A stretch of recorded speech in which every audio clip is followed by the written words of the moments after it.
In today's episode, I'm going to be sharing with you a story about female genital mutilation that happens in Uganda and in neighboring countries or some African countries that still practice it, which is some Kenyans and Somalis. They still do it, but this is a real life story that happened to one of the girls who was known as Phiona.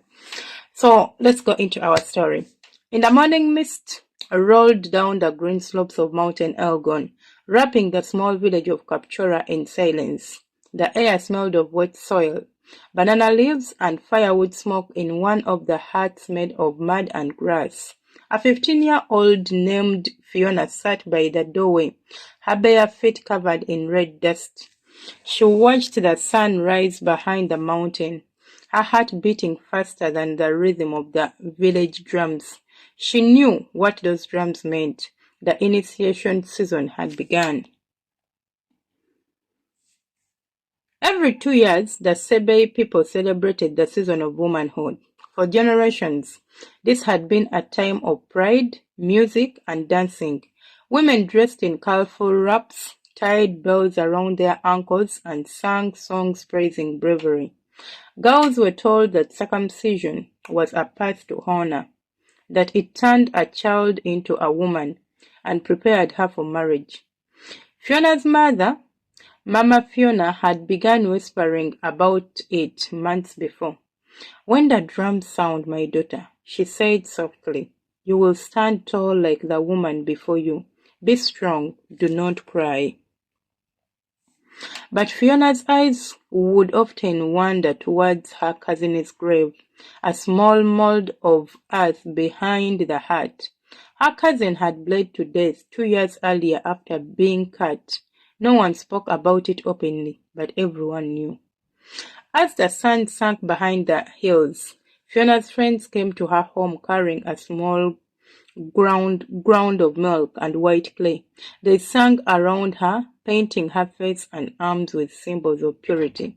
The bells on their legs jiggled as they danced. Their mother smiled proudly, but her father sat quietly in the corner, looking uneasy. He loved his daughter deeply, but feared the shame that would come if she refused. In their community, an uncircumcised girl was called Musiru, immature, unclean, unfit for marriage. That night, Phiona could not sleep. She could hear the faint cries of girls from nearby villages, already being cut before dawn. Her stomach turned. She whispered a prayer she barely understood. "God, if this is what it means to be a woman, please help me survive it." Before sunrise, women burst into her home singing and clapping. "Wake up, Phiona. Today is the day." They led her out with others, a line of trembling girls, wrapped in clothes, barefoot, walking towards the forest clearing. The cold grass brushed against her ankles. The crowd followed, cheering, beating drums, and singing. In the clearing stood the carter, an elderly woman holding a small knife, glinting in the morning light. Her hands were steady, her face serious. She had done this hundreds of times. One by one, the girls stepped forward. Some fainted, some screamed, but the songs grew louder to cover their pain. When Fiona's name was called, she felt her stomach was trembling. She felt her knees shaking, and she could not feel her body. But she walked forward, surrounded by chanting voices. The world blurred. The woman grabbed her firmly, and before she could breathe, the blade sliced through, and the pain, like fire, exploded inside her. Her vision went white, but she did not cry, because she remembered, "A brave girl bleeds in silence." These are the words her mother had been telling her since she turned 10 years of age. Phiona fainted. When she woke up, her thighs were wet with blood. Her mother was beside her, wiping her with herbs. The celebration outside continued. The villagers danced, proud of their new woman. But Phiona could not move. The wound burned for days. Fever came and went. Her body shook. Her lips cracked from thirst. At night, she could whisper to her mother.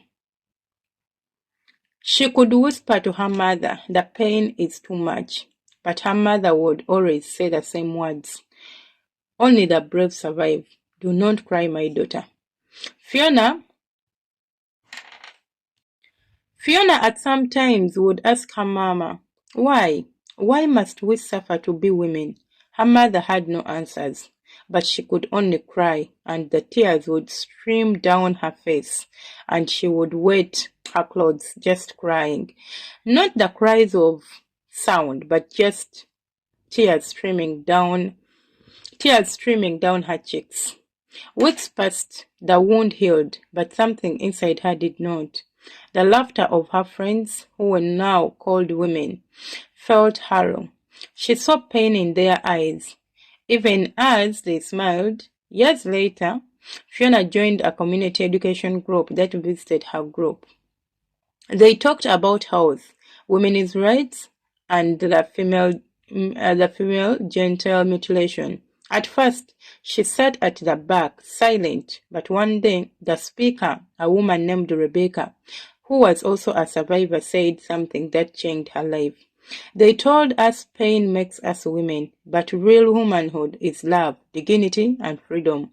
Those words pierced Fiona's heart.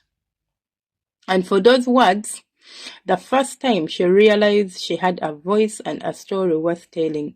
Today, Phiona is a community mobilizer. She walks from village to village with other women, teaching about health, education, and courage. She speaks to girls who are afraid and to mothers who fear shame. She does not condemn her culture. Instead, she shows a new way, an alternative rite of passage that celebrates girls without harming them. Many girls now have refused the blade, inspired by her strength, but the fight is not over. In the hidden corners of the mountains, drums still sound and knives still flash at dawn. When Phiona hears them, she prays for those girls and remembers the day she bled in silence.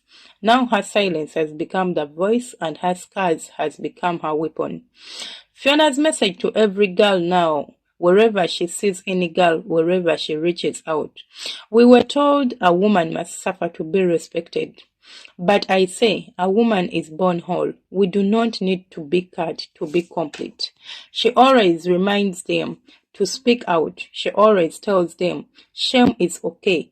But if they cut you and you bleed, you can lose your life, as some of our friends have lost their lives. And these young girls have found themselves believing in her. Some have now refused and they have stood still. Besides, they are strong mothers who are not afraid of shame anymore. That's it for today. Thank you so much, guys. Do not forget to subscribe, like, and comment for more stories like this. I love you. Stay blessed.